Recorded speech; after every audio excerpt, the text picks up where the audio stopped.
በስመ አብ ወወልድ ወመንፈስ ቅዱስ አሐዱ አምላክ አሜን። ሚያዝያ 20 ቀን የሚከበሩ የቅዱሳን በዓላት። ሰማዕቱ በቡኑዳ። ቅዱስ በቡኑዳ በሦስተኛው መቶ ክፍለ ዘመን አካባቢ በምድረ ግብፅ ተባቶን መርጦ የሚኖር ገዳማዊ አባት ነው። በበረሃ በጾምና በጸሎት ተወስኖ ለእግዚአብሔር ምስጋናን መሥዋዕት እየሰዋ አገልግሏል። በዘመነ ሰማዕታት ክርስቲያኖች በግፍ ሲገደሉ ቅዱሱ ሰው በበረሃ ውስጥ ነበር። አንድ ቀን የእግዚአብሔር መልአክ መጥቶ ሰማዕት እንዲሆን መከረው። እርሱም ነጭ በነጭ ለብሶ አምሮበት ወደ ንጉሡ ሄደ። በፊቱም ቀርቦ በክርስቶስ ስም ታመነ። ብዙ ጽዋዕተ መከራ ተቀበለ። ንጉሡ ወይም መኮንኑ አመጣጥህ ወደ ሞት ሳለ ምን ነው እንዲህ እንደ ሰርገኛ ማጌጥህ ቢለው፣ እኛ ክርስቲያኖች ትልቁ ሰርጋችን ሞታችን ነው፣ ልንሄድ ከክርስቶስ ጋር ልንኖር እናፍቃለንና ብሎታል። ቅዱስ በቡኑዳ ብዙ ተሰቃይቶ ታምራትን ሰርቶ በዚች ቀን ተሰይፏል። የጽድቅን አክሊል ከሰማዕትነት ጋር ደርቦ አግኝቷል። ቸሩ አምላክ ከሰማዕቱ በረከትን ያካፍለን። ሚያዝያ 20 ቀን የሚከበሩ ዓመታዊ ቅዱሳን በዓላት። ቅዱስ በቡኑዳ ሰማዕት ወጻድቅ። ቅዱስ ቄርሎስ ሚስቱና 12 ልጆቹ ሰማዕታት ከቅዱስ በቡኑዳ ጋር የተገደሉ።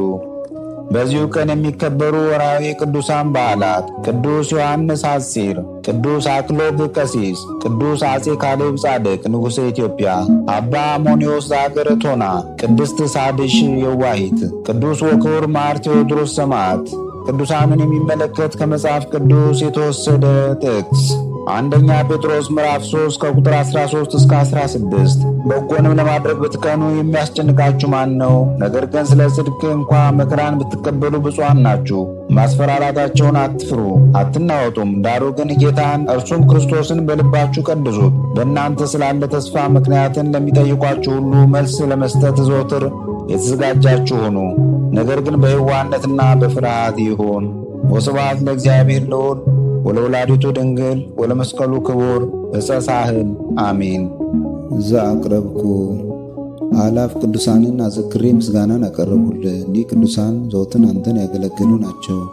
በድህነቴ የማነብልህ መጽሐፍ ምስጋና ተቀበል። አንተ ብዙ ባለጠጎች ካገቡት ይልቅ የድሃዋን መበለት ስጦታን ተቀብላለና። ቅዱሳን የሆናችሁ ነቢያት፣ ለማስተማር የተመረጣችሁ ሐዋርያት፣ ሰማዕታት፣ ጻድቃን፣ ትጉሃን የሆናችሁ መላእክት፣ እናንተም ደናግል ቸር የሆናችሁ መነኮሳት ይችን ጉባኤ አንድነታችን መባረክን ባርኩ። ስትባርኩም ከሕፃናቱ ጀምራችሁ እስከ ሽማግሌው ድረስ ይሆን።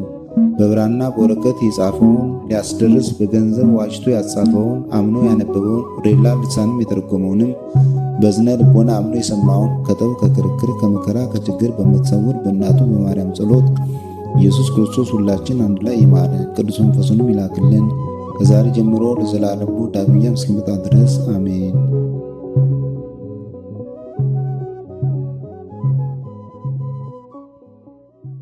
ነቢያት ወሐዋርያት ጻድቃን ወሰማዕት ደናግል ወመነኮሳት